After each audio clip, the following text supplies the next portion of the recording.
Bonjour à toutes et à tous. Je suis Marthe Rubio, journaliste responsable de la région francophone du Réseau international de journalisme d'investigation, GIGN. Et je suis très heureuse aujourd'hui d'accueillir nos 80 invités qui ont eu la gentillesse de libérer un peu de leur temps pour nous éclairer sur la question des liens d'intérêt dans la santé, la médecine et des liens entre l'industrie pharmaceutique et les politiques de santé publique.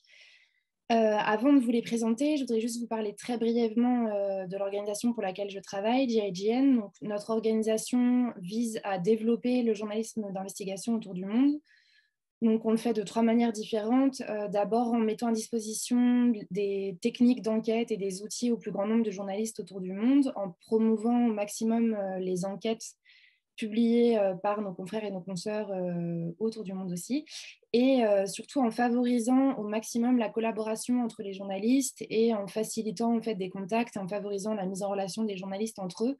Donc voilà, n'hésitez pas à m'écrire, je mettrai mon mail après dans le chat. N'hésitez pas à m'écrire par ailleurs si dans le cas de d'autres sujets d'enquête et à venir vers nous. Voilà, c'est vraiment pour ça qu'on est là. Juste aussi avant de présenter les intervenantes et intervenants sur le déroulement du webinaire. Donc en gros, surtout d'abord, sachez que si vous ne pouvez pas rester jusqu'à la fin, le webinaire est enregistré, on le diffusera sur YouTube et après on va l'envoyer à toutes les personnes qui se sont inscrites et on le diffusera largement sur les réseaux sociaux, donc pas d'inquiétude à ce niveau-là. Et surtout, posez toutes les questions que vous voulez dans le chat. On les posera aux intervenants et aux intervenants au fur et à mesure de la session. Donc voilà, n'hésitez pas à poser toutes vos questions. Voilà, donc ce webinaire s'organise dans le cadre de la publication d'un très long guide qu'on est très fiers de publier, donc un guide pour enquêter sur la santé et la médecine qui a été élaboré par l'organisation d'investigation sur la santé ReCheck. Et donc, c'est l'occasion d'introduire notre première intervenante, Catherine Riva, qui est donc la cofondatrice de cette organisation et l'une des autrices du guide. Catherine est une journaliste d'investigation multiprimée qui est spécialisée notamment dans la mise sur le marché des produits pharmaceutiques, dans les conflits d'intérêts, le design et la méthodologie des essais cliniques. Et elle va nous parler aujourd'hui de pourquoi il est important de révéler les conflits d'intérêts et aborder aussi la question des biais cognitifs. Notre second intervenant, Marc-André Gagnon, est basé au Canada. Il est professeur agrégé en politique publique à l'université de Carleton et il va nous parler aujourd'hui des liens entre les politiques publiques et l'industrie pharmaceutique. On a également la chance d'accueillir Anne Chailleux. Anne Chailleux est une ingénieure française et administratrice de l'association française Formindep, qui est une association qui lutte contre l'influence des conflits d'intérêts dans le domaine de la santé. Et elle va parler aujourd'hui de la question du pantouflage, ou ce qu'on appelle les revolving doors en anglais. Elle vous en dira plus tout à l'heure. Et Hanan Sbis est une journaliste d'investigation tunisienne, spécialisée également dans la santé. Elle a travaillé notamment pour le site d'investigation Inkifada sur l'enquête collaborative internationale des Implant Files, qui a été coordonnée par ICIJ, qui a révélé les importantes failles dans les dispositifs médicaux autour du monde. Et elle a élaboré aussi plusieurs formations au journalisme scientifique pour les journalistes tunisiens et les journalistes d'Afrique du Nord. Elle va nous parler de la question des spécificités des liens d'intérêt en Tunisie et dans les pays en développement en général. Voilà, je vais tout de suite donner la parole à Catherine qui va nous parler un peu du guide, du contenu du guide d'abord. Oui, bonjour. Alors, une seconde, je me mets juste en mode présentation. Voilà, donc je vais juste brièvement présenter le travail que nous faisons à ReCheck. Donc, ReCheck, c'est un bureau d'enquête indépendant que j'ai fondé en 2015 avec mon excellente collègue Serena Tinari. Donc, nous sommes toutes les deux des journalistes d'enquête spécialisés dans les sujets de santé. Nous développons et nous appliquons des méthodes d'investigation à la croisée du journalisme d'enquête et de ce qu'on appelle l'evidence-based medicine ou EBM ou médecine fondée sur les preuves, médecine fondée sur les faits. Nous travaillons à l'intersection de la recherche académique et du journalisme dans le cadre de différents projets. Nous dispensons aussi des formations. Et récemment, nous avons mis en place aussi une plateforme sécurisée Global Leaks qui permet aux lanceurs d'alerte de nous faire parvenir des informations de manière anonyme et sûre. Et enfin, nous publions des enquêtes, des analyses, des commentaires sur notre InfoStream. Donc, comme l'a dit Marc, nous sommes les auteurs de ce guide Investigating Health and Medicine. Nous sommes très contente. Donc, il nous a été commandé par GIGN et il est déjà traduit maintenant en français, en italien, en russe. Je crois que sauf erreur, la traduction en espagnol est en cours également. Il est gratuit. Et notre objectif, c'était de fournir aux journalistes des outils et des connaissances nécessaires pour pouvoir enquêter de manière indépendante dans ce domaine, pour pouvoir se faire une idée du rapport bénéfice-risque des médicaments, des dispositifs médicaux et des mesures de santé de manière générale, c'est-à-dire des politiques de santé en la matière. Aujourd'hui, le chapitre sur lequel je vais me concentrer, c'est ce que nous avons expliqué au chapitre 3, c'est-à-dire qu'est-ce que l'influence, qu'est-ce que les conflits d'intérêts et quelles sont les conséquences de toutes les connaissances qu'on a dans ce domaine-là quand on fait une enquête dans le domaine de la santé. Voilà, Marthe. Merci Catherine. Du coup, Marc-André, est-ce que tu veux prendre la parole pour nous parler, dresser un panorama un peu général de la question des liens entre les politiques publiques et l'industrie pharmaceutique? Avec grand plaisir, Marthe. Et en fait, je vais essayer de garder ça court. On a des excellentes journalistes avec nous. Je veux leur laisser plus de temps de parole. Catherine, j'ai besoin que tu arrêtes de partager ton écran pour que je puisse partager le mien. Pas de problème. Donc, en fait, moi, de mon côté, c'est en haut à droite, tu devrais avoir un bouton rouge, Stop Sharing. Voilà. OK. Simplement, moi, je vais vous parler de mon côté de l'économie politique fantôme dans le secteur pharmaceutique. Je voudrais en fait prendre un petit peu de recul en termes de politique publique et même d'économie politique pour essayer de mieux placer les bases de c'est quoi le secteur pharmaceutique, qu'est-ce qui se joue à l'intérieur de ça. Et je trouve qu'une des meilleures façons de commencer, bon, c'est de déclarer mes liens d'intérêt que je n'en ai pas, mis à part que j'ai été témoin expert pour le ministère de la Justice au Canada pour une cause portant sur le prix des médicaments. Je trouve une des belles façons de commencer pour discuter d'économie politique, un petit tweet envoyé par Alexandria Ocasio-Cortez plus tôt ce mois-ci. Vous vous rappelez, lorsque les États-Unis ont annoncé qu'ils allaient supporter la levée des accords ADPIC, donc les accords de propriété intellectuelle pour les vaccins pour la COVID-19. La même journée, ce qu'on a vu, c'est un effondrement, pas un effondrement boursier, mais une perte de valeur boursière très importante parmi les détenteurs de brevets. Et cet élément-là est important pour comprendre qu'est-ce qui se joue en ce moment au niveau de la valeur boursière dans un capitalisme financiarisé. C'est quoi les enjeux qui sont là? Parce que les États-Unis disent « nous arrêtons de supporter », ça ne signifie pas que demain matin, les ADPIC vont être levés. La décision n'a pas été prise, peut-être que ça ne sera pas levé, mais comment se fait-il que lorsque les États-Unis décident de nous arrêtons de supporter les accords de propriété intellectuelle tels qu'ils se font en ce moment pour la COVID-19, il y a un impact direct au niveau de la valeur financière.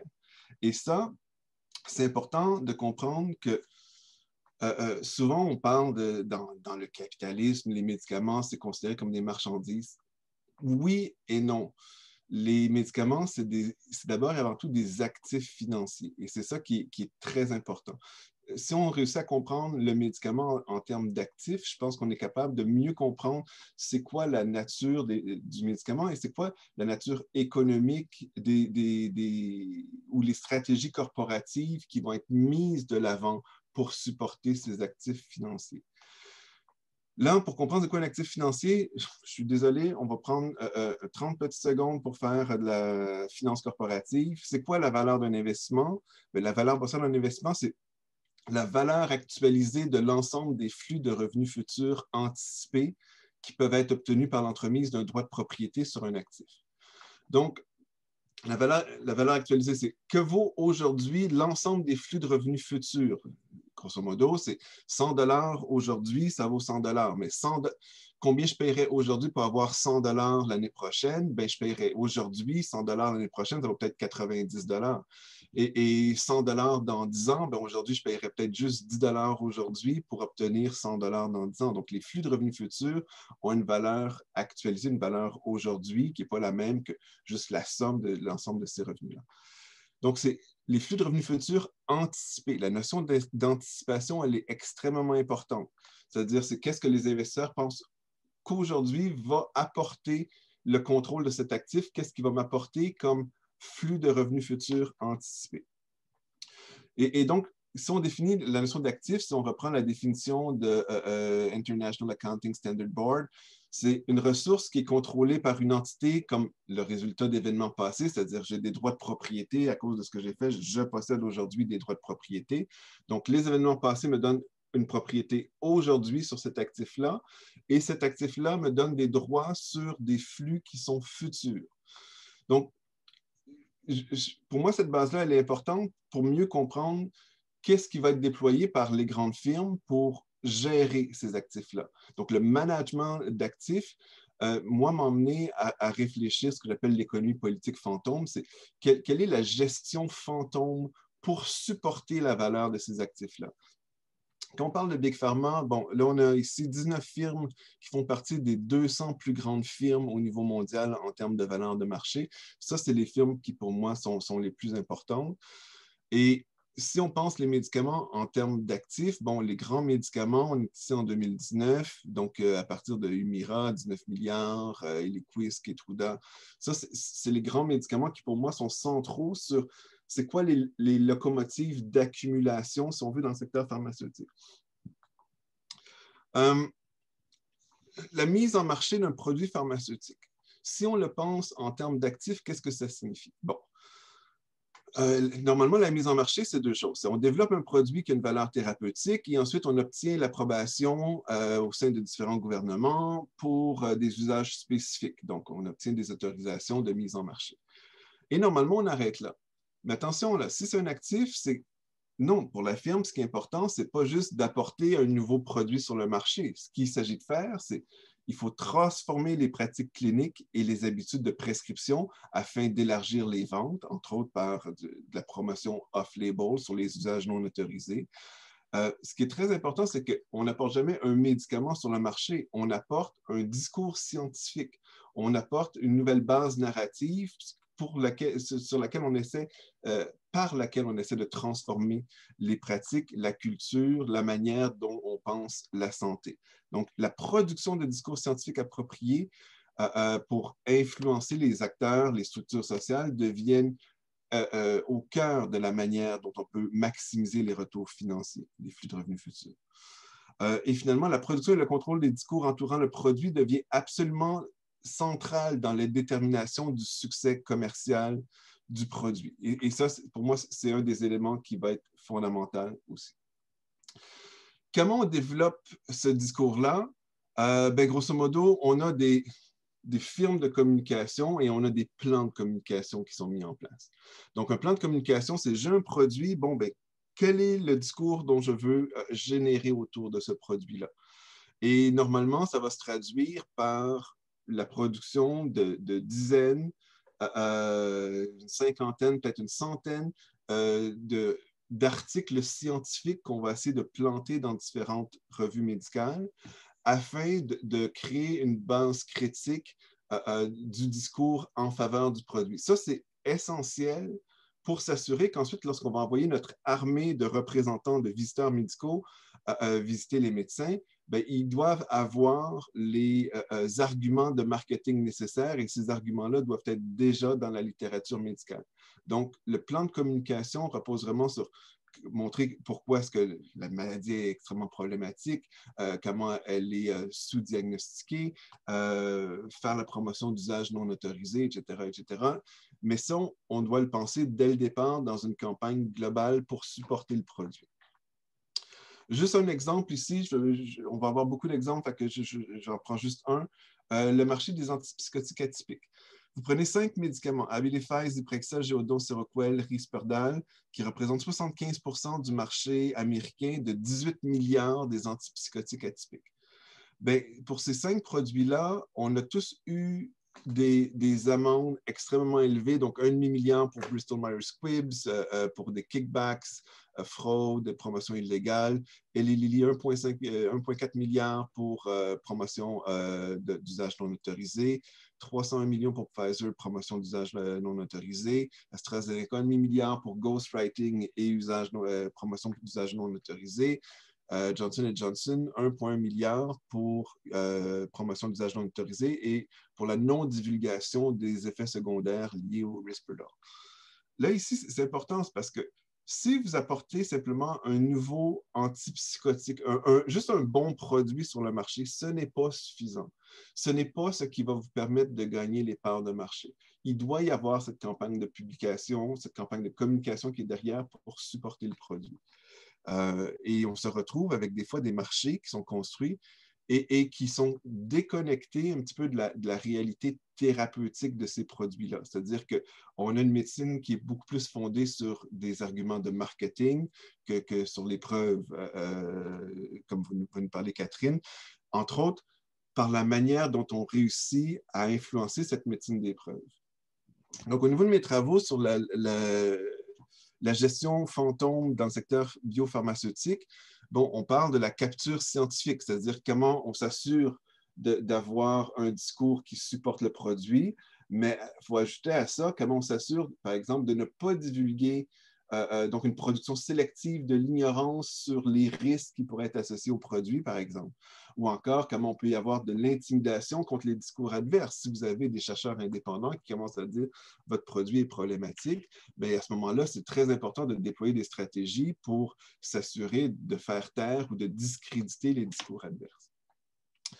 Capture, une autre catégorie de capture ou d'influence, capture professionnelle. Donc, c'est tout ce qui est lié au marketing, les leaders d'opinion qui vont être utilisés, les paiements qu'on va faire aux médecins. Aux États-Unis, on avait calculé dans un article dans PLOS Medicine que le médecin moyen aux États-Unis recevait... Les firmes dépensaient en moyenne 61 000 $ US par médecin pour influencer leurs habitudes de prescription. C'est beaucoup d'argent et c'est beaucoup plus élevé, évidemment, que ce qu'on dépense en recherche et développement. Une autre catégorie de capture technologique, là, c'est vraiment au niveau de la question, par exemple, de la propriété intellectuelle, c'est-à-dire comment est-ce qu'on réussit à accaparer des actifs financiers grâce à des stratégies comme le brevet, qui sont importantes, qui ont un rôle à jouer, mais disons que les dynamiques de capture de brevets, souvent, a très peu à voir avec créer de la nouvelle innovation. C'est vraiment, on crée des portfolios de brevets pour empêcher l'entrée de toute concurrence ou empêcher d'autres de se mettre à faire de la recherche dans les mêmes niches de recherche sur lesquelles on veut travailler. Capture réglementaire, je sais que Anne va nous parler des pantoufles.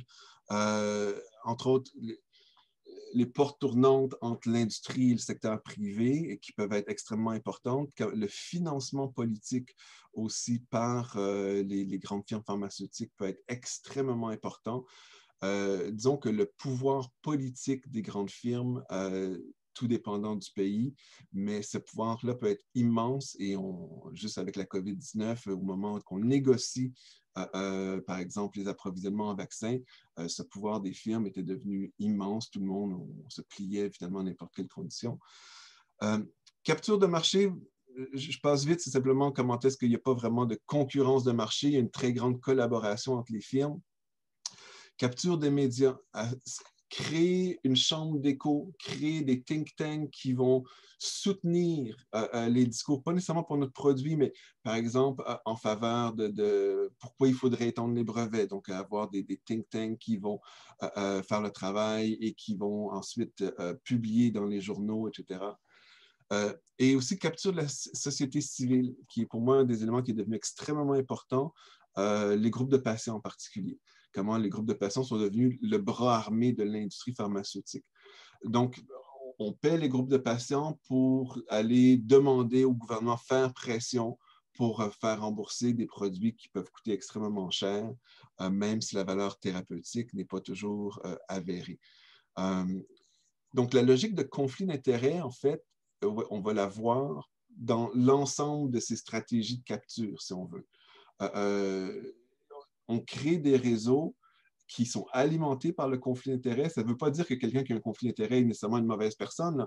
C'est simplement, on va s'assurer, par exemple, pour un groupe de patients, c'est pas qu'on paie un groupe de patients pour y faire dire n'importe quoi. Ben non, il y a plusieurs groupes de patients, ben on va financer le groupe qui défend le mieux nos intérêts. Donc, le groupe de patients, il ne va pas changer son discours. C'est juste que son discours est mieux en lien avec ce que désire l'entreprise. On finance ce groupe-là. Donc, la voix de ce groupe de patients devient plus importante parce qu'ils ont plus de moyens et ça devient de plus en plus le discours dominant des patients dans notre société, par exemple. Donc, la gestion des actifs dans un secteur pharmaceutique financiarisé, l'activité des firmes pharmaceutiques doit être comprise en termes d'une économie politique de l'influence sur les structures sociales, sur les savoirs, la culture, les pratiques, afin de maximiser le revenu des actifs. Et là, c'est important, les firmes n'ont pas le choix. Si vous refusez de jouer le jeu, vous perdez vos parts de marché. Il y a des pourris partout, mais souvent, on est dans une logique systémique ici. Et c'est ça qui est aussi très important de comprendre.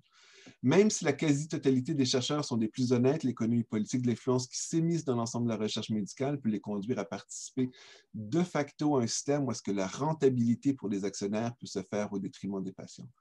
Et à partir de là, pour moi, ce qui devient extrêmement important, c'est la nécessité de cartographier le pouvoir corporatif, mais les stratégies corporatives qui sont mises en œuvre, d'où l'importance d'un journalisme d'enquête solide et éclairé. Et je finirai simplement en disant, si j'ai mis l'emphase sur les grandes firmes pharmaceutiques et les grands médicaments, il faut comprendre que ce n'est pas uniquement les firmes qui jouent à ce jeu. Ça peut être n'importe quel groupe d'intérêt. Ça peut être des corporations médicales, ça peut être des firmes génériques, etc., qui peuvent déployer le même type de stratégie pour exactement les mêmes raisons. Donc, Marthe, moi, j'arrêterai ici, si ça vous convient. Merci beaucoup, Marc-André. C'est vraiment très intéressant et très inquiétant aussi. Juste une question, tu cites du coup les 296 accords entre les firmes. Par exemple, ça, c'est des données qu'on peut trouver où, en fait C'est en fait avec une base de données, auparavant ça s'appelait Bioscan, ils ont, je ne me rappelle plus, c'est Cortellis maintenant qui produit cette base de données-là. Aux États-Unis, toutes les firmes doivent déclarer les ententes de collaboration qu'elles ont avec d'autres firmes. Donc, à ce moment-là, on se retrouve, on a des bases de données disponibles qui va lister l'ensemble des ententes de collaboration. Et là, c'est ça, on voit qu'entre 14 firmes, je crois, on se retrouve avec 296 ententes de collaboration. Ce qui un petit peu vient miner complètement le discours de dire « Ah oui, mais la concurrence de marché entre les firmes va faire en sorte qu'au final, la concurrence, je la cherche, je ne la trouve pas, tout simplement. » Donc, mais ici, c'est Cortellis qui produit tu peux les mettre bases de données. le nom dans le chat, je pense que ça serait utile peut-être à d'autres journalistes. Et d'ailleurs, c'est des données qui sont librement accessibles, il ne faut pas payer pour y avoir accès. Non, ça, il faut payer, mais il y a possibilité de demander genre quelques semaines gratuites pour faire un essai. Et à partir de là, moi, c'est ce que je fais. Je prends quelques semaines et là, je fais ma recherche et ensuite, pour éviter, parce que sinon, c'est assez cher. Ok, et les données sur les chiffres autour, par exemple, du coût de la promotion des médicaments, etc., ça se trouve où? C'est dans les... C'est devenu un peu plus complexe. Auparavant, c'était le groupe IMS qui est devenu IQVIA qui produisait ces chiffres-là. Depuis qu'ils sont devenus IQVIA, c'est devenu aussi beaucoup plus avare de données. Donc, ces données-là sont toujours disponibles, mais là, il faut payer cher pour obtenir accès à ces données-là. Il y a à la fois IQVIA et il y avait un autre groupe qui s'appelait CAM, à l'époque, mais qui était en fait racheté par IQVIA, qui avait une autre méthode d'analyse. Et en fait, il y avait possibilité de voir, selon les catégories de promotion qui étaient faites, les deux groupes arrivaient finalement à avoir une belle capture de l'ensemble des stratégies qui étaient déployées. Mais là, aujourd'hui, ça, c'est beaucoup plus difficile d'obtenir ces données-là. En fait, il faut, encore une fois, aller voir la firme IQVIA, demander accès, mais ils peuvent charger très cher, en particulier pour des journalistes. D'accord, très bien, merci. Catherine, du coup, est-ce que tu veux reprendre la parole? Voilà, alors je réenchaîne là où j'étais. Je vais partager de nouveau mon écran.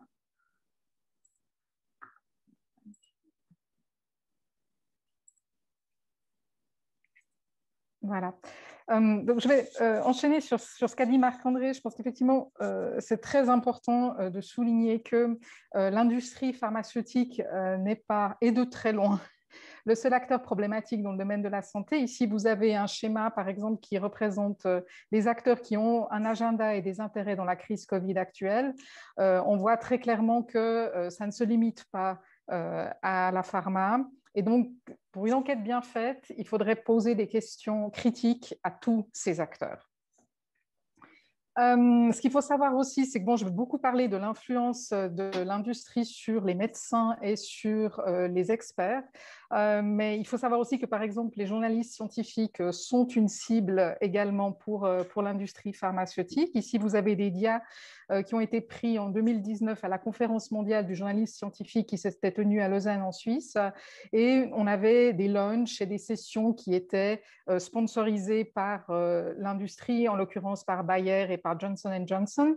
Quand ils avaient été interpellés sur ce point, sur cet aspect, les organisateurs avaient dit il n'y a pas de problème parce que ça a été clairement déclaré, donc les gens savaient à quoi s'en tenir. Pour nous, c'était une situation win-win.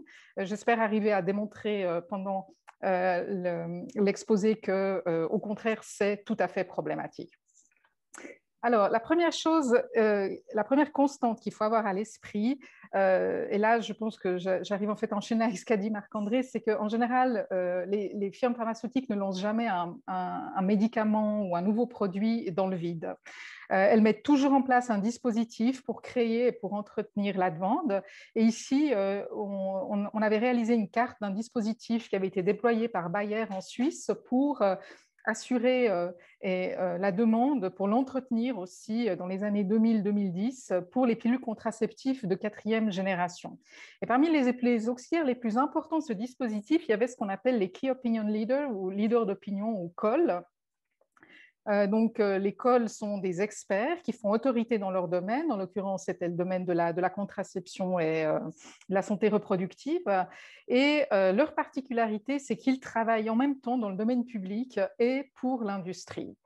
Alors, ce sont des chercheurs influents. Les médecins y ont aussi régulièrement affaire dans le cadre de leur formation médicale, initiale, postgraduée et continue. Ce sont aussi très souvent vus qu'ils sont réputés les auteurs de guidelines. Les guidelines, ce sont les directives qui encadrent la prescription des médicaments, donc auxquels, en principe, les praticiens sont censés se conformer. Et puis, les plus fameux d'entre eux siègent dans des comités d'experts qui conseillent les autorités de santé.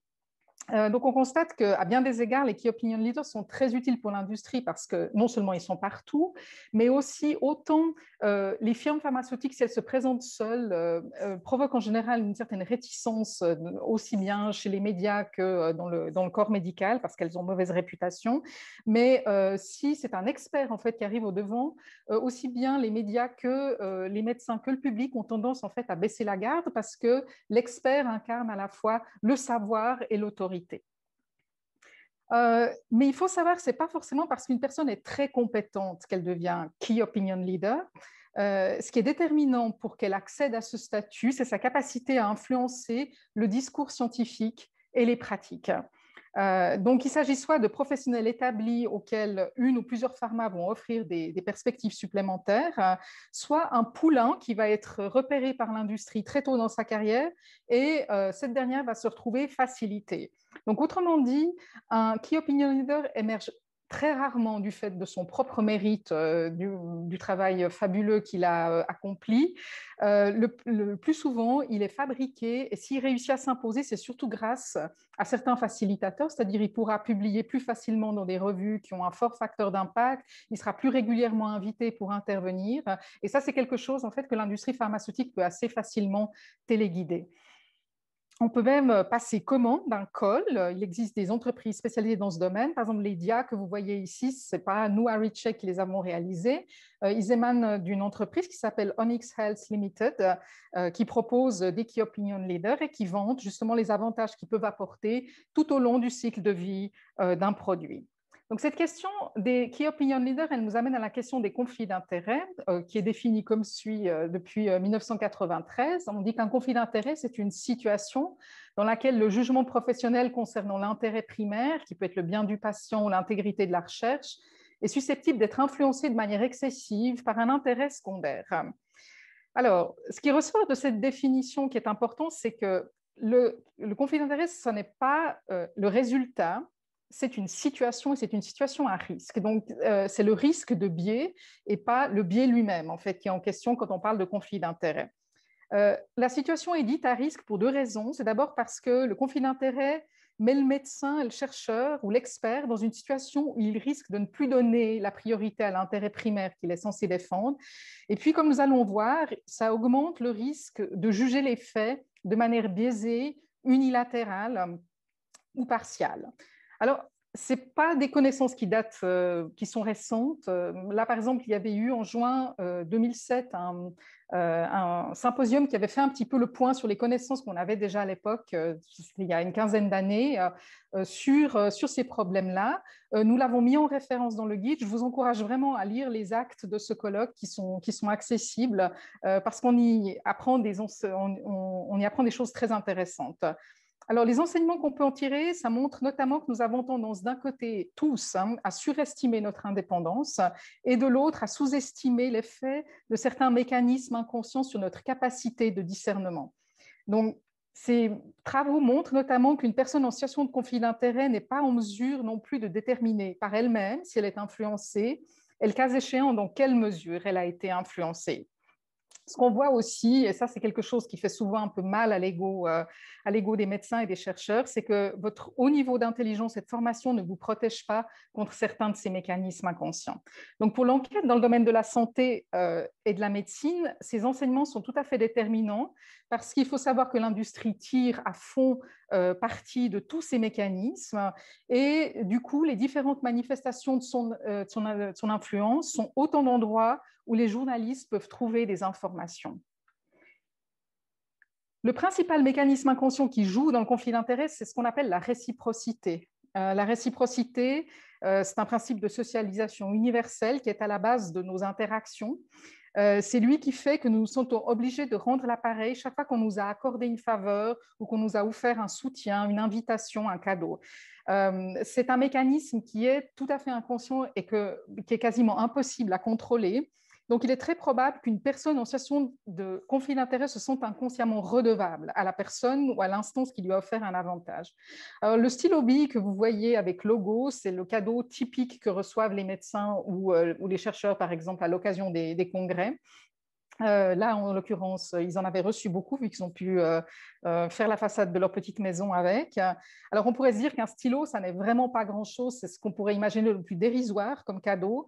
Mais la recherche montre qu'il n'y a pas d'un côté des cadeaux problématiques et de l'autre des cadeaux qui ne le seraient pas. Il y a beaucoup de régulations dans le monde qui essaient de dire oui, donc ça n'est qu'une bouteille de vin, par exemple, ce n'est pas un problème. Que ça devient un problème, il y aurait comme s'il y avait une valeur seuil en deçà de laquelle vous ne risquez rien. Alors qu'en fait, la recherche montre qu'il n'y a pas de valeur seuil et qu'il n'existe pas non plus de relation directe entre l'importance de l'avantage et l'influence. Donc, le corollaire de tout ça, c'est que le stylo bille avec le logo risque tout autant d'influencer le médecin ou l'expert que le fait de séjourner tout prépayé dans un hôtel de luxe dans le cadre d'un congrès. Si l'on voit aussi les formations continues, donc là, c'est des logos qui sont tirés des programmes de formation continue obligatoires auxquels les médecins doivent assister. Donc là aussi, ce sont des opportunités pour l'industrie de gagner en influence. D'abord parce que d'un côté, les Key Opinion Leaders vont y être choisis comme conférenciers, vont s'y exprimer, mais c'est aussi l'occasion pour l'industrie de multiplier les attentions et les petits cadeaux. Alors, non seulement la recherche montre que les conflits d'intérêts influencent nos rapports aux autres personnes, mais elles influencent aussi notre manière d'évaluer les faits, notre traitement rationnel et logique de l'information. Elles favorisent ce qu'on appelle les biais cognitifs, qui sont ces raccourcis qui satisfont notre besoin de cohérence. C'est quelque chose que Daniel Kahneman a très bien mis en évidence. Donc, on parle d'évaluation motivée, qui va influencer notre perception et notre jugement. On va accorder beaucoup plus d'importance aux éléments qui confirment nos présupposés, nos préjugés, nos attentes, qu'aux éléments qui les infirment. Ce qu'on a pu montrer aussi, c'est que plus l'attente ou la menace de perdre quelque chose est importante, plus ce mécanisme est puissant. Malgré tout ça, la personne a toujours le sentiment d'évaluer les choses de manière objective, donc c'est un biais parfaitement inconscient. Même aussi si l'expert ou le médecin est sincère et dit qu'il est persuadé d'analyser les choses de manière objective, ce n'est probablement pas ce qu'il fait. Un autre impact sur lequel il y a eu beaucoup d'incrédulité pendant longtemps, mais qui maintenant est bien documenté, c'est l'impact des conflits d'intérêts sur les résultats des études. Les travaux de recherche sponsorisés par l'industrie tendent presque systématiquement à produire des résultats qui sont favorables à l'industrie. C'est quelque chose qui apparaît très clairement dans cette méta-analyse. Donc, la question de savoir si une publication médico-scientifique a été sponsorisée ou non par l'industrie, c'est une question centrale quand on mène une enquête dans ce domaine. De la même manière, la question de savoir quels étaient les liens d'intérêt des auteurs d'une publication qui est considérée comme la référence, par exemple, pour établir l'efficacité ou le rapport bénéfice-risque d'un médicament, ça n'est pas quelque chose qui est sans importance. Au contraire, c'est quelque chose auquel il faut porter beaucoup d'attention.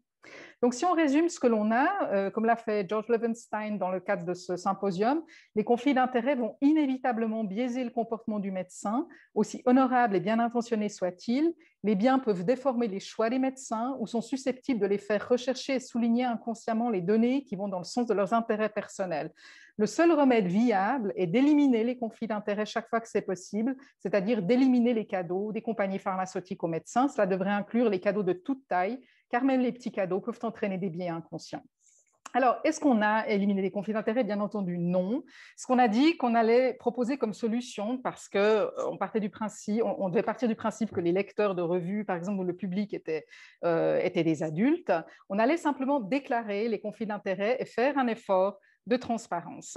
Malheureusement, on peut dire maintenant avec le recul que cette politique est très loin d'être une panacée.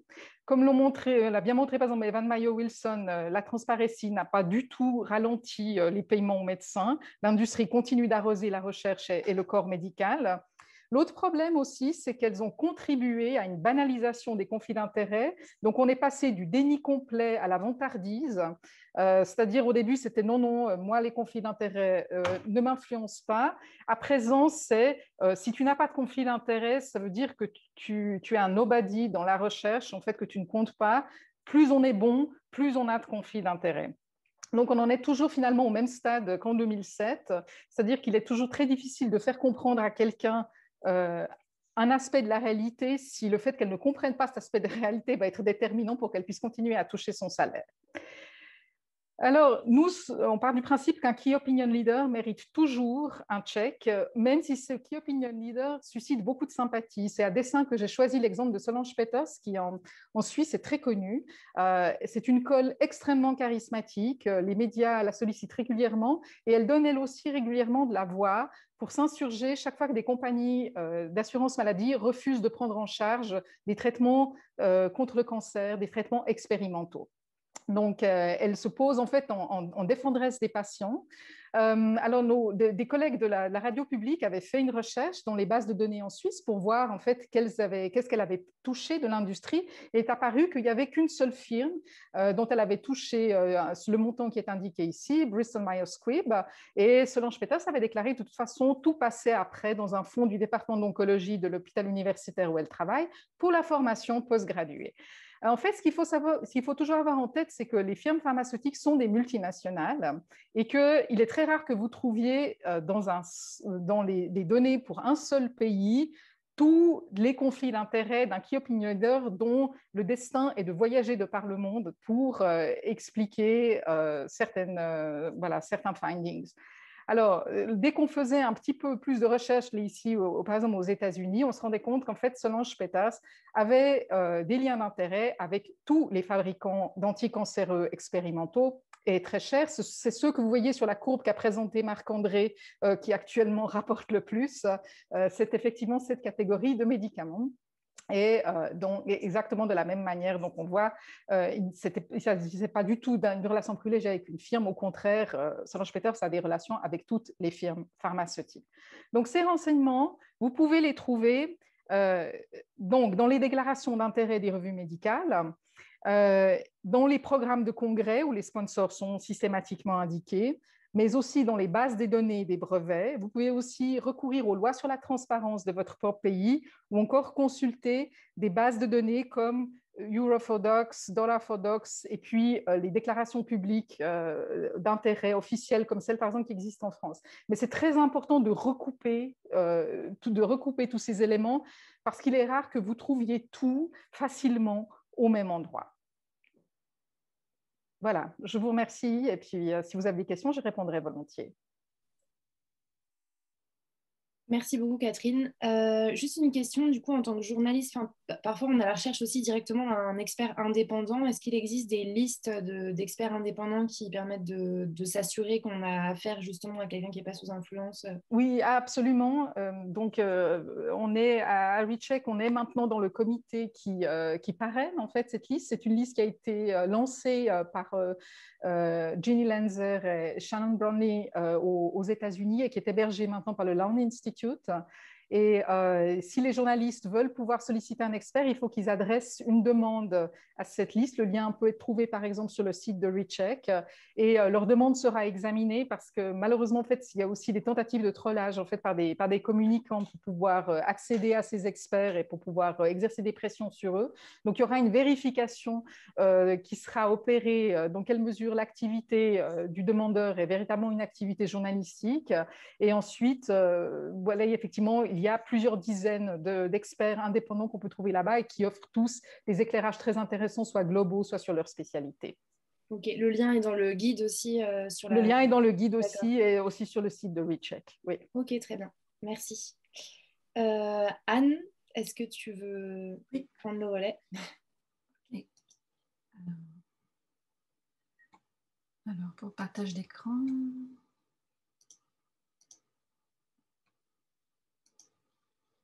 C'est bon.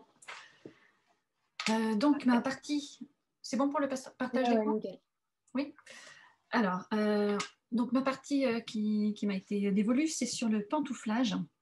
Donc, je vais reprendre une partie de ce qu'a présenté Marc-André également sur la capture en me focalisant davantage sur la capture du régulateur.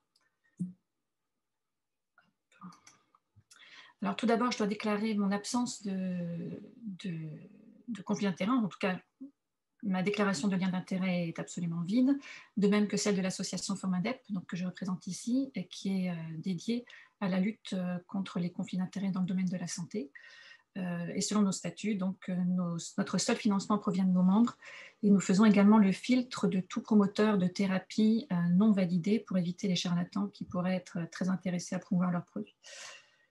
Alors, la capture du régulateur, pour revenir à une définition assez standard, qui est celle de l'économiste George Stigler de l'école d'économie de Chicago, c'est le fait que tôt ou tard, tout un organisme de régulation économique est capturé par le secteur et finalement va finir par se comporter comme un chef de cartel de ce secteur.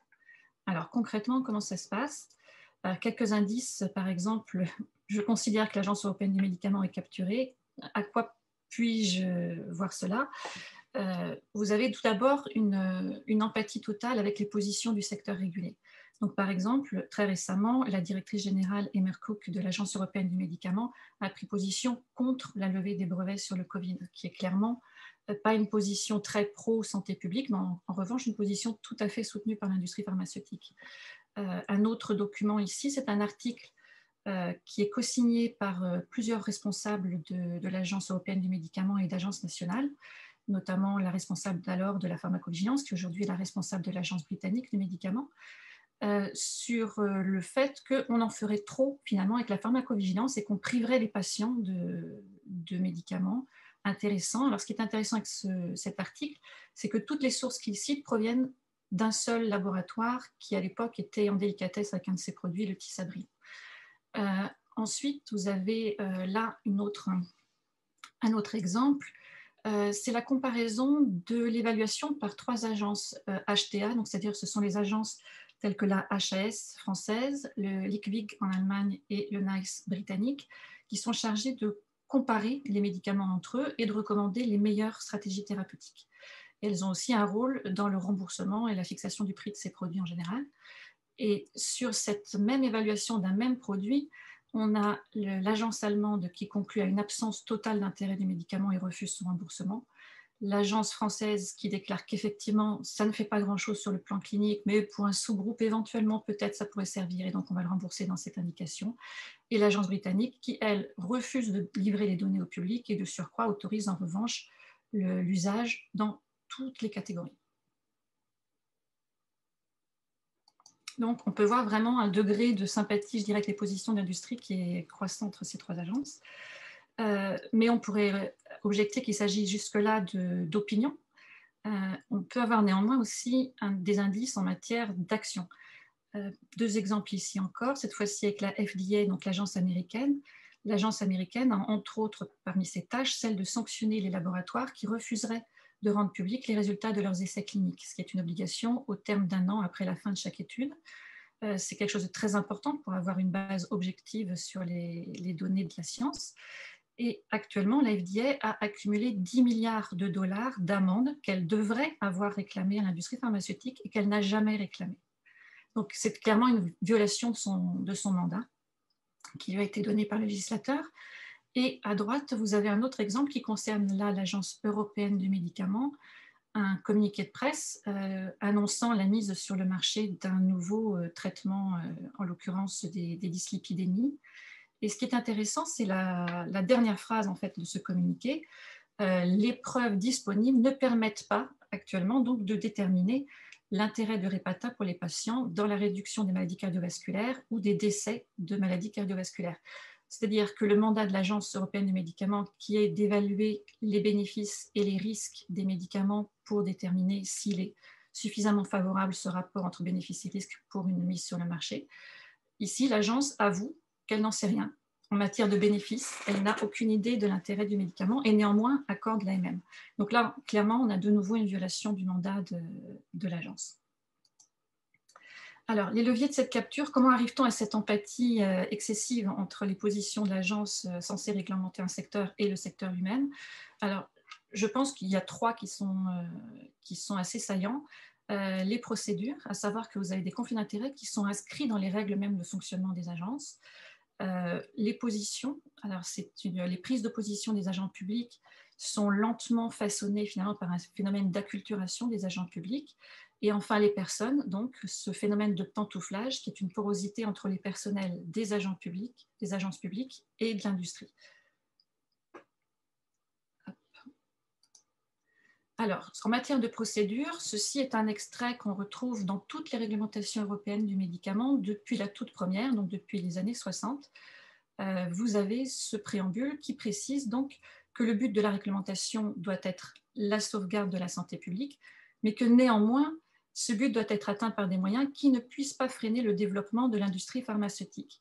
Donc vous avez d'emblée un conflit entre deux intérêts, l'intérêt de la santé publique et l'intérêt économique des firmes, et avec de surcroît une sorte de hiérarchisation, puisqu'on vous dit faites ce qu'il faut pour la santé, mais que cela ne dérange pas l'industrie pharmaceutique. Et ça, c'est inscrit dans nos règlements européens. Dans les procédures, on a également des phénomènes de codécision avec des structures comme la Conférence internationale sur l'harmonisation, l'ICH, qui est une création de l'IFPMA, qui est la Fédération mondiale des industriels, des associations des industriels du médicament, et qui coécrit avec des agences du médicament les guidelines, c'est-à-dire les méthodes standards d'évaluation des médicaments. Donc ça a une énorme influence sur la façon dont on va juger les médicaments et sur aussi la probabilité que ces médicaments finalement décrochent une autorisation de mise sur le marché. Donc ça influence énormément le niveau de preuve disponible. Et dans les procédures, on peut aussi noter une solidarité de fait qui peuvent se créer entre le régulateur et le régulé, notamment par le mode de financement. Beaucoup d'agences du médicament ont pour mode de financement en fait un financement au service, c'est-à-dire que ce sont les industriels du médicament qui financent l'agence sur la base d'un paiement par dossier et également d'un paiement par dossier accepté, puisqu'il y a ensuite des paiements qui sont récurrents pour la gestion de la pharmacovigilance. Et ce mode de financement peut amener l'agence à considérer finalement que les industriels sont ses clients. Et on entend ce terme client utilisé effectivement dans la bouche des régulateurs, ce qui pose des problèmes bien entendu, puisque si votre client est l'industrie et non pas la société dans son ensemble et la santé publique, vous voyez que les objectifs vont être légèrement biaisés. Un autre biais également dans les procédures, c'est ce qu'on a mis en place de plus en plus dans les agences, c'est ce conseil scientifique précoce qui existe maintenant dans les agences nationales, de même que dans l'agence européenne. Ce conseil scientifique précoce fait que finalement l'agence devient juge et partie dans le développement même du produit. C'est-à-dire que très très tôt, on va demander à l'agence du médicament son conseil, son avis sur le design, le protocole d'évaluation des essais cliniques du produit. Et donc, à terme, l'agence va devoir évaluer les résultats d'un essai clinique qu'elle a contribué à concevoir dès le début. Donc, clairement, ça pose un problème de solidarité entre le régulateur et le régulé.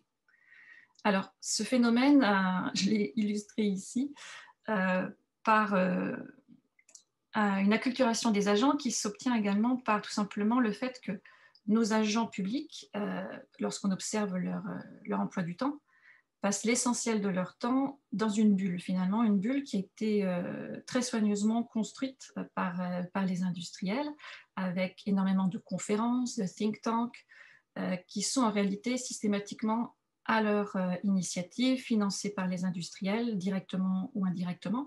Et donc, on peut avoir une illusion d'une grande variété d'acteurs, mais systématiquement, finalement, ces acteurs ont été soigneusement sélectionnés, les thématiques ont été choisies par l'industriel, et lorsqu'on fait intervenir, par exemple, des patients, comme le disait tout à l'heure Catherine, on a une sélection des agences, des associations de patients. Par exemple, si vous voulez mettre l'accent sur le fait que les agences du médicament seraient trop lentes à approuver les médicaments, eh bien, vous faites venir et intervenir uniquement des patients d'associations de maladies rares et orphelines qui sont à peu près toujours favorables à un abaissement des normes de mise sur le marché.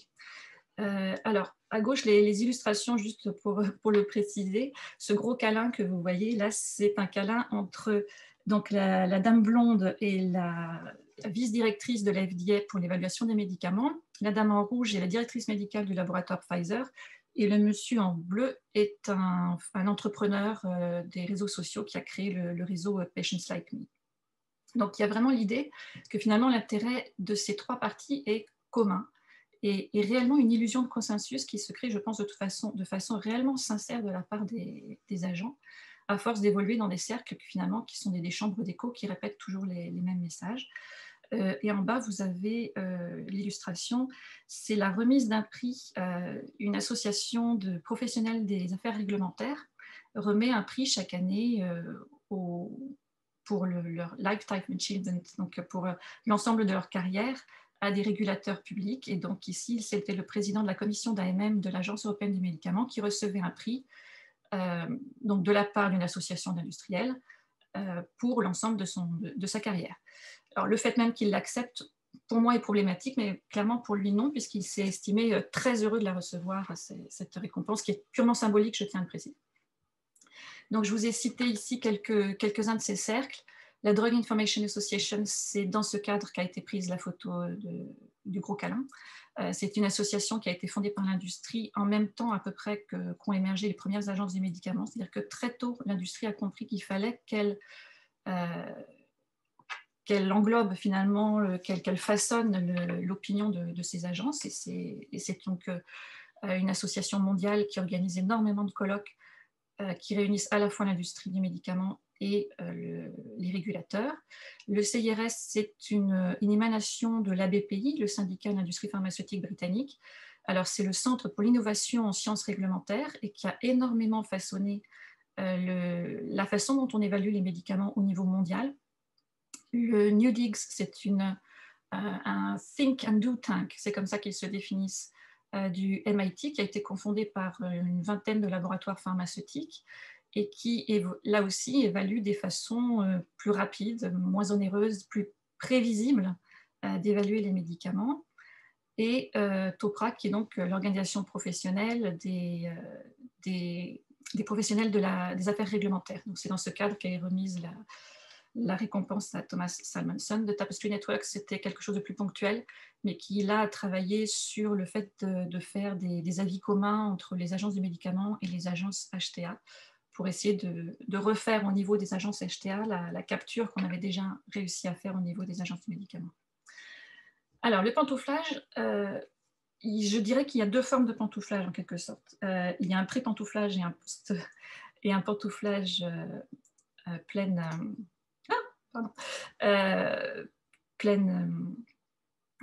en toute, bref, complet. La zone grise du pantouflage, c'est en fait tout un ensemble de rôles bénévoles que des agents du médicament ou des agents publics vont exercer dans ces cercles que je vous ai cités, donc ces cercles qui sont finalement des cercles industriels, des think tanks industriels. Alors ici, je vous ai montré par exemple l'évaluation des activités que mènerait M. Hans-Georg Eichler, qui est le directeur médical de l'Agence européenne des médicaments, donc à son départ à la retraite. Et d'après la réglementation, effectivement, il doit préciser quels sont les rôles qu'il compte prendre suite à son départ de l'agence, et ils sont évalués. Et depuis que j'ai notamment contribué à beaucoup embêter l'EMA là-dessus, c'est enfin publié, donc on peut avoir accès assez facilement maintenant à ces évaluations sur le site de l'EMA. Et vous pouvez remarquer que ce qu'il propose, c'est uniquement de prendre des rôles non rémunérés, mais on retrouve là encore un rôle au CIRS, donc émanation de la BPI que je mentionnais, et un rôle au MIT dans l'initiative NewDix que j'évoquais également. Alors, pour repérer ces rôles qui sont finalement des rôles bénévoles et assez difficiles à tracer, une source tout à fait marginale, mais qui peut révéler des surprises, c'est par exemple les agendas, bien entendu. Les relevés de frais professionnels, déclarations d'hospitalité, c'est quelque chose qui existe notamment dans les pays anglo-saxons et dans les pays nordiques assez facilement disponible. Pour y avoir accès, c'est soit directement en ligne, par exemple dans le cadre de l'Agence britannique du médicament, l'extrait que je vous montre, c'est disponible directement en ligne. Sinon, vous pouvez faire valoir votre droit d'accès aux documents administratifs. Ça fonctionne généralement correctement avec des agences publiques.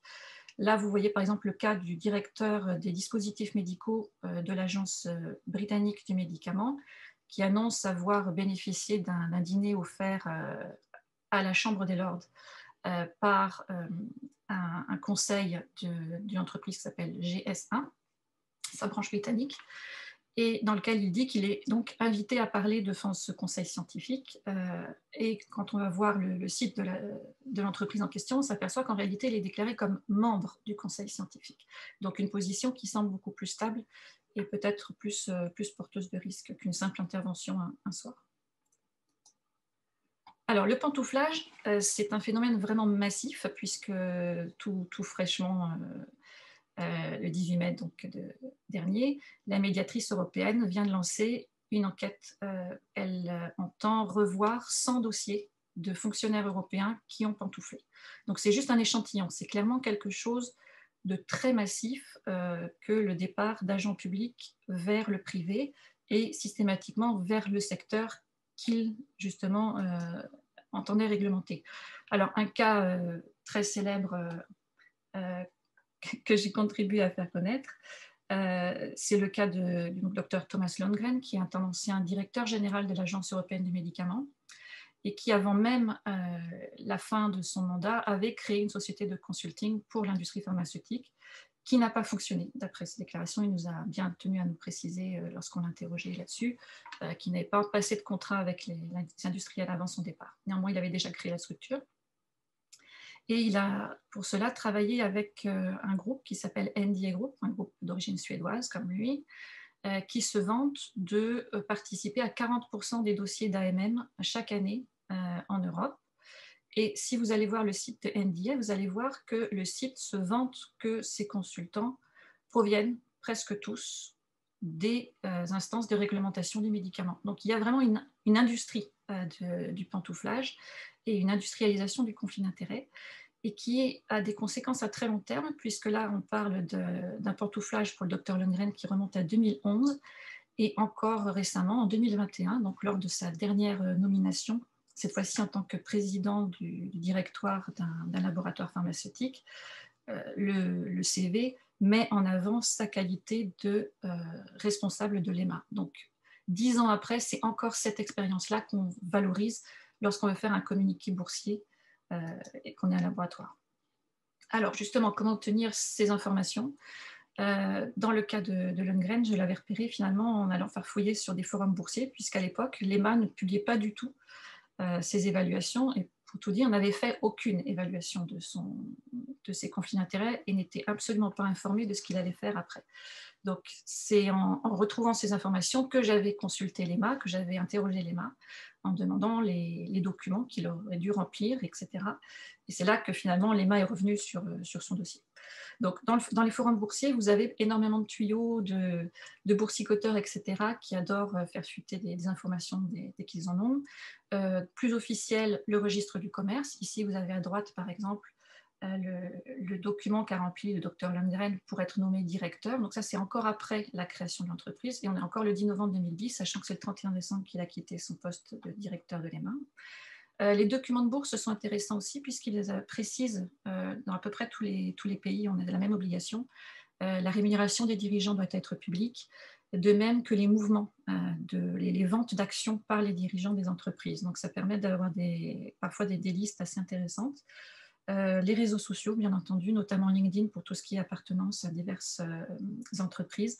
Les publications scientifiques mentionnent l'appartenance des auteurs et dans les conférences, en général, vous avez un mini CV qui parfois apporte des informations qui ne sont pas disponibles bizarrement ailleurs.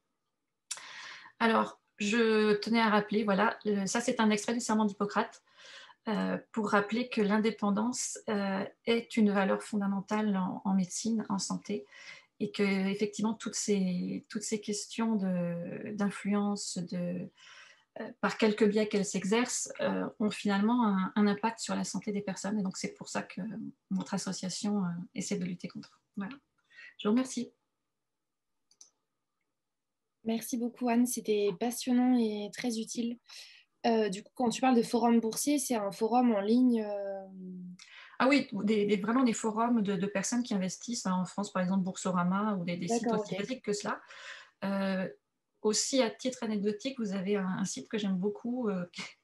Ce sont des sites de chat de visiteurs médicaux. Alors, ah oui, intéressant. Alors, vous apprenez énormément de choses sur le secteur pharmaceutique par le bavardage des visiteurs médicaux en ligne. Donc, enfin bref, n'hésitez pas à aller vous promener sur des forums de chat de diverses professions. Vous apprenez beaucoup de choses. C'est étonnant, c'est souvent très, très public.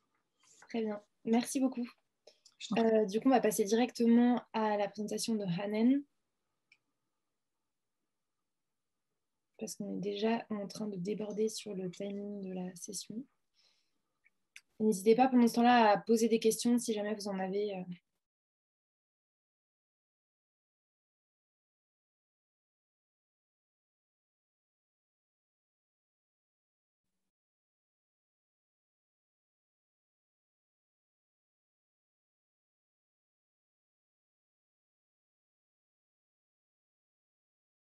Tu cherches à mettre plein écran, Hanen?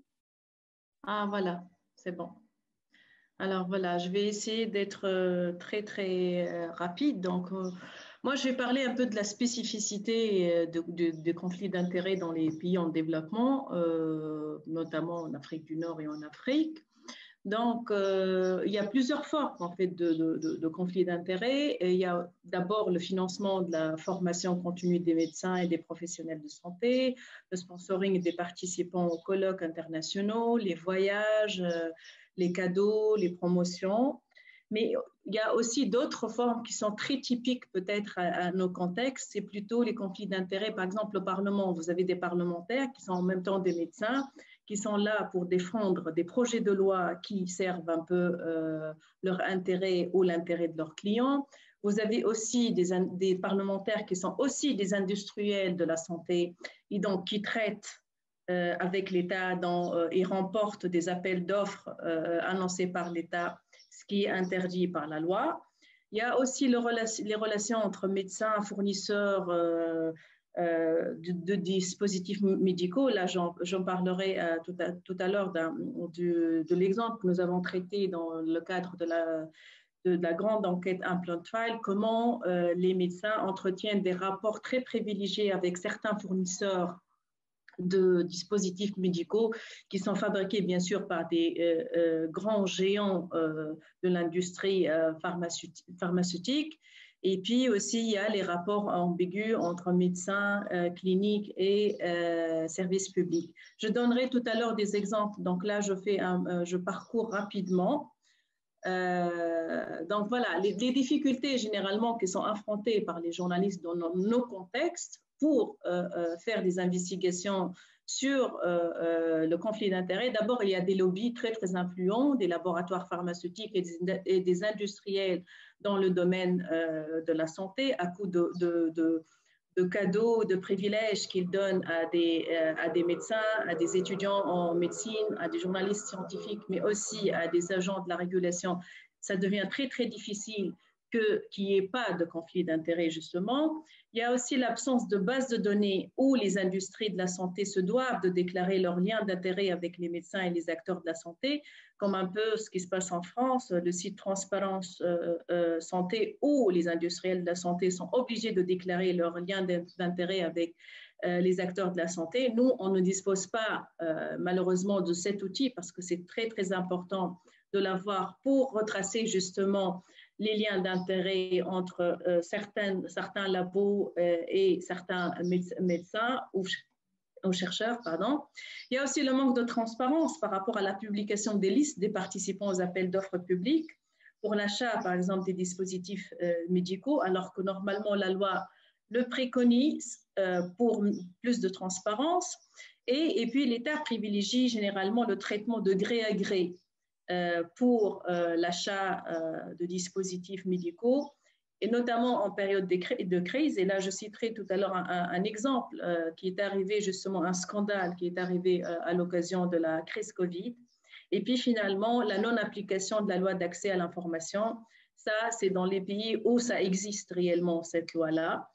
Donc, il y a beaucoup d'entraves pour accéder à des documents administratifs, pour avoir des PV de réunion, pour avoir des rapports, même si la loi stipule que nous, journalistes et même citoyens, nous avons le droit d'y accéder. Donc, pour les méthodes d'investigation, d'abord, moi, ce que je préconise tout d'abord au début d'une enquête, c'est de voir d'abord les lois dans le domaine médical. Qu'est-ce que dit la loi pour voir le décalage entre ce que dit la loi et l'application dans la réalité. Et c'est là qu'on va se rendre compte s'il y a conflit d'intérêts ou pas. De consulter les appels d'offres publics pour vérifier si c'est toujours les mêmes personnes qui sont toujours en train de gagner ces appels d'offres pour l'achat de dispositifs médicaux ou pour l'achat de médicaments. De faire une recherche sur les chercheurs et les médecins pour établir les liens avec les labos pharmaceutiques, parce que même si on ne dispose pas de base de données où il y a ces liens d'intérêt, on peut, à travers des recherches sur ces chercheurs-là ou ces médecins qui sont impliqués dans la rédaction d'une étude ou dans les commissions de consultation ou les commissions faites par l'État pour préconiser tel ou tel médicament, on peut juste faire une recherche sur ces gens-là pour voir réellement s'ils ont été invités dans des conférences, dans des colloques, s'ils ont un lien particulier avec un groupe pharmaceutique ou non. Il faut aussi voir par qui les études scientifiques sont sponsorisées. Généralement, c'est toujours indiqué dans les études scientifiques par quel groupe pharmaceutique elle a été sponsorisée. Et là, on peut remonter jusqu'au lien quand les chercheurs eux-mêmes ont avec ce groupe pharmaceutique. Et puis, il faut faire attention, et là, Catherine l'a cité tout à l'heure, aux affiches des sponsors des colloques scientifiques et des formations.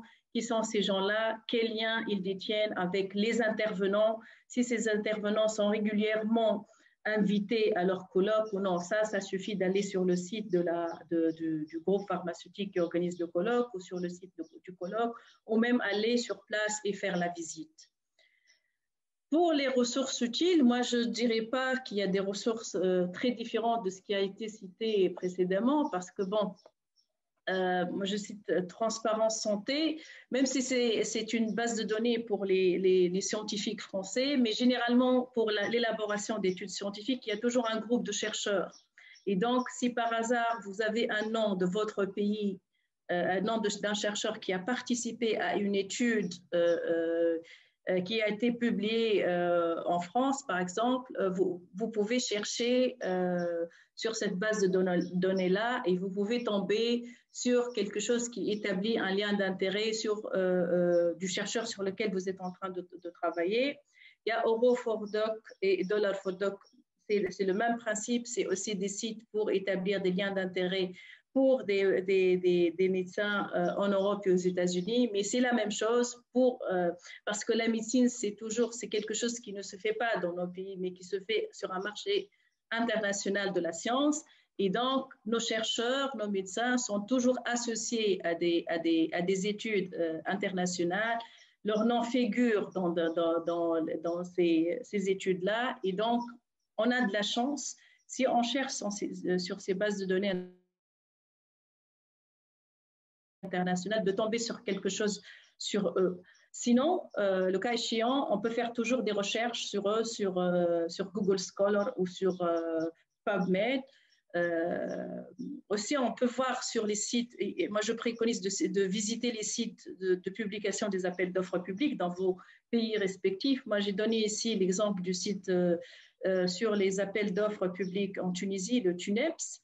Et aussi, comme je l'ai dit tout à l'heure, aller sur des sites des colloques scientifiques et voir qui sont les sponsors, qui sont les intervenants, s'ils se répètent, si c'est les mêmes personnes qui se répètent d'une conférence à une autre, d'un colloque à un autre,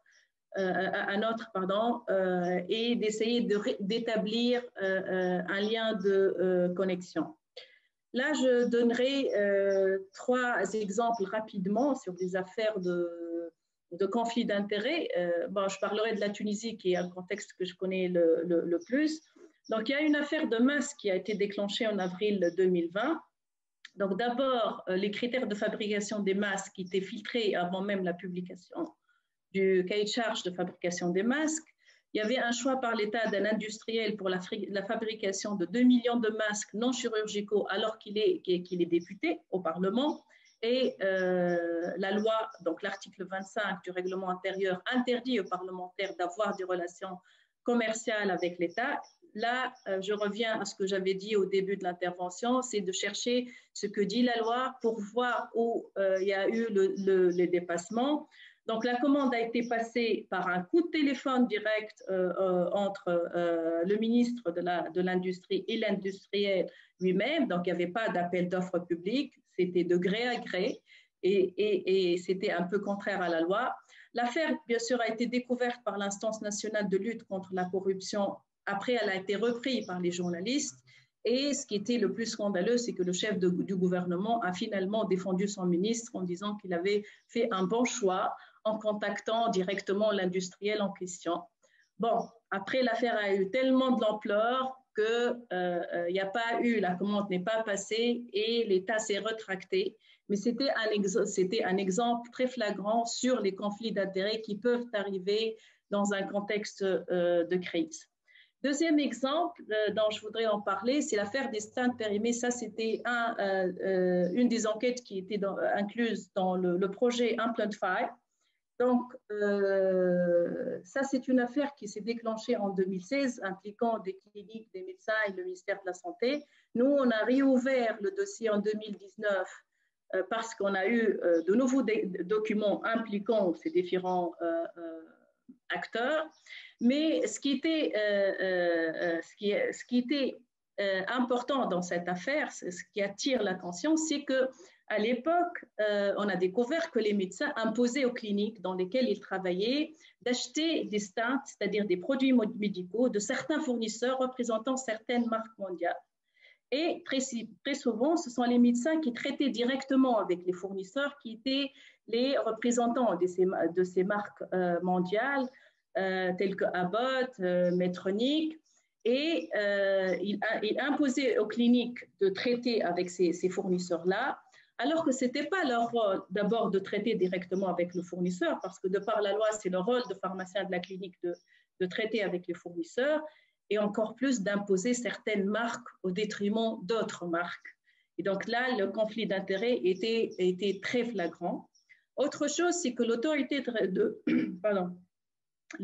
de régulation n'imposait pas pour chaque importation de lot de dispositifs médicaux l'obtention d'une AMM, c'est-à-dire l'autorisation de mise sur le marché, alors que la loi l'exigeait, même si vous allez importer un nouveau lot du même produit, il fallait à chaque fois obtenir une AMM, d'où il n'y avait pas de contrôle non plus, d'où cette affaire de stents périmés qui ont été importés et utilisés, implantés sur des patients sans qu'il y ait aucun contrôle sur ça. Et l'affaire a été découverte après.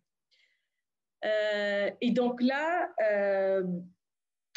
dans la méthode d'enquête, là, si je peux résumer en gros, on est allé chercher d'abord du côté de la loi, ce que disait la loi, on est allé chercher à comprendre le processus, qui faisait quoi, qui était supposé faire le contrôle et qui ne l'a pas fait, qui était supposé donner l'AMM et qui ne l'a pas fait, et puis voir les différents liens entre les médecins, les fournisseurs et les cliniques pour tracer ces liens d'intérêt entre ces différents acteurs.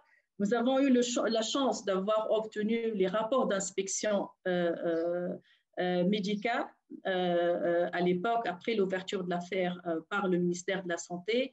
Et là, ce que nous avons découvert dans les rapports internes, c'était flagrant puisque les liens d'intérêt étaient vraiment visibles. Et quand on est allé demander à ces acteurs-là, c'est-à-dire les médecins et les cliniques, eh ben, ils ne trouvaient pas ça anormal qu'il y ait un médecin qui traite directement avec un fournisseur et qu'il impose au directeur de la clinique ou au directeur de l'hôpital de traiter avec tel client et pas tel autre. Et pour finir, je parlerai d'une dernière affaire, un autre exemple. Ça, c'est un exemple qui est lié à la crise Covid. Donc, c'est l'affaire des tests rapides en Tunisie. Donc, ce qui s'est passé, c'est qu'en mars 2020, la pharmacie centrale elle a lancé un appel d'offres pour l'achat de tests rapides. Donc, normalement, la loi exige que la pharmacie centrale doit publier sur son site la liste des participants à l'appel d'offres et aussi la publication ensuite sur le site TUNEPS qui est réservé au marché public de cette liste-là. Donc, la liste n'a jamais été publiée. Donc, on ne savait pas qui étaient les gens qui ont participé à cet appel d'offres. Par contre, il y a eu un traitement privilégié avec un des fournisseurs potentiels, qui est la société française Biocinex, avant même le lancement de l'appel d'offres. Donc, le représentant de cette société en Tunisie a été reçu par le comité scientifique qui a traité avec lui, qui a vu un peu le produit, les détails du produit, et lui a promis qu'ils allaient prendre son produit. Après, ils ont lancé l'appel d'offres et c'est lui qui l'a remporté. Et donc, la journaliste qui a fait le travail que j'ai encadré dans le cadre de ce travail, ce qu'elle a fait, c'est qu'elle est allée chercher les déclarations de presse qui ont été faites par le représentant de Biocinex, où il a parlé justement de cet accord au préalable avec le comité scientifique. Aussi, il y avait un article qui est paru où le PDG de Biocinex a parlé de ses clients potentiels pour les tests rapides qui étaient au Maroc et en Tunisie. Il a donné même le chiffre le nombre de tests rapides que la Tunisie lui a commandé. Ça, c'était avant la publication de l'appel d'offres. En plus, à l'époque des faits, quand Biocinex a remporté cet appel d'offres, elle n'avait même pas reçu à l'époque l'homologation par le ministère français de la Santé pour son produit, parce qu'elle l'a eu le 22 mai 2020, alors que l'appel d'offres a été lancé en mars 2020 et il a été remporté à cette époque-là. Donc là, pour cette enquête-là, l'établissement du rapport de conflit d'intérêts est arrivé en suivant un peu les déclarations des acteurs, des représentants de ces firmes, et aussi en suivant un peu le produit lui-même, est-ce qu'il a été homologué dans son pays d'origine ou pas. Voilà, donc j'espère que j'ai pas été très lente. Merci beaucoup, Hanan. Non, tu n'as pas été très lente. C'était très bien. Par contre, c'est vrai qu'on a largement débordé sur la durée du webinaire, donc je ne vais pas poser toutes les questions qui ont été posées. Heureusement, vous avez répondu à la plupart des questions en direct. Mais je vais quand même poser, là, il y a une question qui a été posée pour Catherine. Comment avez-vous obtenu le plan de communication de Bayer sur les contraceptifs de 4e génération? Alors, la carte que vous avez vue, ce n'est pas un document qu'on a obtenu de Bayer, c'est une carte qui montre, comment dire, de manière topographique les éléments qu'on a pu mettre en évidence dans le cadre de notre enquête. Donc, on a pu mettre en évidence qu'il y avait eu, que justement tout ce dispositif avait été mis en place, mais on n'a pas, donc voilà, nous, c'est ce qu'on fait à Recheck, on aime bien faire des cartes. Et puis là, on en avait fait une justement pour bien montrer, parce que c'était vraiment un cas d'école, justement de ce que Marc-André appelle justement le ghost management, c'est-à-dire en fait ce dispositif caché qu'on met en place, et pour faire en fait finalement comme si chaque fois que les filles demandent à pouvoir avoir Yasmine comme pilule, c'est un mouvement parfaitement naturel en elles qui fait qu'elles veulent absolument cette contraception. Très bien, merci. Et je vais juste poser une autre question qui a déjà été répondue donc en direct par Marc-André, mais je pense qu'il peut peut-être intéresser le reste des participants. Bonjour à vous. Comment comprendre que certains médicaments sont fréquemment conseillés par les délégués médicaux et prescrits par les prescripteurs et les médecins, alors que la pub sur les médicaments reste réglementée? N'est-ce pas là un conflit d'intérêts des grandes firmes? Donc Marc-André. Ben, en fait, c'est ce que j'ai répondu, c'est il faut faire très attention là, quand on parle de publicité, il y a une différence entre publicité, ce qui est à la télé, donc publicité qui s'adresse aux consommateurs, aux patients, versus la promotion envers les professionnels de la santé. Et par exemple, aux États-Unis, où est-ce que la publicité à la télé est permise, par exemple, on parle en moyenne environ 4 milliards de dollars par année qui est dépensé en publicité à la télé pour les médicaments, même si c'est la partie qui est très visible. Mais si on parle de promotion auprès des professionnels de la santé, on est dans l'ordre de 54 milliards de dollars par année. Donc, quand on parle de promotion pharmaceutique, c'est vraiment le lien direct qu'établissent les firmes avec les professionnels de la santé. Donc, ici, on est vraiment à un autre niveau. Et oui, à ce moment-là, on est vraiment dans une logique de conflit d'intérêts systématique, si on veut, avec les praticiens de la santé. Merci beaucoup. On vient juste d'avoir une dernière question. Comment faire la différence entre l'EBM à propos de l'efficacité des médicaments Covid et le discours qui se prétend indépendant sur les traitements précoces? Ce discours repose sur l'idée qu'il y aurait des influences des lobbies du Big Pharma pour promouvoir la vaccination et les traitements coûteux. Nous, journalistes, nous fions aux recommandations et aux études validées. Les indépendants nous disent « faites votre boulot » quand ce ne sont pas des complotistes. Si cette question vous inspire, est-ce que ça vous inspire? Alors, c'est vrai que, comment dire, il y a eu, enfin, ça a été un peu un problème pendant toute cette crise Covid, c'est que certains, en fait, ont essayé de lancer des espèces de narrations où il y avait une espèce de Robin des Bois, comme ça, par rapport à la prise en charge des malades Covid, qui, eux, n'étaient pas intéressés par le gain, qui avaient trouvé des traitements qui étaient efficaces, mais que parce que tout le reste était tenu par Big Pharma, on les interdisait de prescrire, on les empêchait finalement de soigner. Et à mon sens, en fait, là, l'EBM, ça représente vraiment un outil qui est intéressant parce qu'en fait, sur l'efficacité, elle apparaissait dans des études qui étaient très sujettes au biais pour ces traitements dits alternatifs. En revanche, on a eu, par exemple, une vieille molécule qui est la dexaméthasone, en fait, qui a montré une très grande efficacité dans la prise en charge des Covid avancés. Donc, c'est pas tout à fait juste qu'il y a seulement, en fait, des molécules coûteuses, par exemple, comme le remdesivir, qu'on aurait pushé.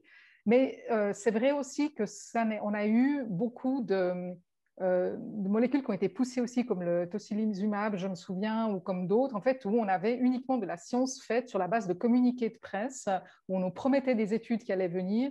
Et quand ces études arrivaient, finalement, on réalisait que voilà, la molécule n'avait pas tenu ses promesses non plus. Donc, je pense en fait c'est important de revenir aux fondamentaux de méthodologie bien faite, d'essais cliniques bien faits, et aussi d'être au courant. On explique ça bien, on essaie d'expliquer ça dans le guide, c'est-à-dire d'essayer de voir aussi est-ce qu'il y a des données qui n'ont pas été publiées, est-ce qu'il y a certaines choses dont on n'a pas parlé, enfin, d'essayer de regarder ce qui manque pour voir, parce qu'en fait, on s'est rendu compte, par exemple, avec le remdesivir, maintenant, par exemple, l'OMS déconseille complètement, en fait, quel que soit le stade de prise en charge des patients Covid. Donc, on voit quand, en fait, il y a des essais randomisés, contrôlés, randomisés, bien faits, qui sont mis en place et qui sont bien encadrés, on arrive finalement à trier le bon grain de livret. Mais c'est vrai qu'on a eu des cacophonies d'annonces et qu'il y a eu, on voit aussi, enfin, je dis, il y a des traitements qui ont été adoptés finalement alors qu'on n'avait aucune preuve, simplement des convictions et des spéculations, et souvent c'est assez mauvais conseillé. Merci beaucoup, Catherine. Je crois qu'on va s'arrêter là parce qu'on a vraiment beaucoup débordé sur le timing, mais de toute façon, je crois que tous les intervenants et les intervenantes ont mis leur mail dans la présentation et on va envoyer les présentations, les ressources qui ont été mentionnées pendant le webinaire et la vidéo du webinaire dans un mail à l'issue du webinaire que je vous enverrai demain matin. Donc voilà, vous n'hésitez pas à poser vos questions directement, soit aux intervenants, soit à moi, et je leur relayerai a posteriori. Voilà, bah merci à tous, c'était vraiment passionnant et riche. Merci à vous tous d'avoir participé, d'avoir écouté. Merci à Andrea qui est à la technique derrière qu'on ne voit pas. Et voilà, bah je vous remercie et à très bientôt. Au revoir. Et à tous, au revoir. Au revoir.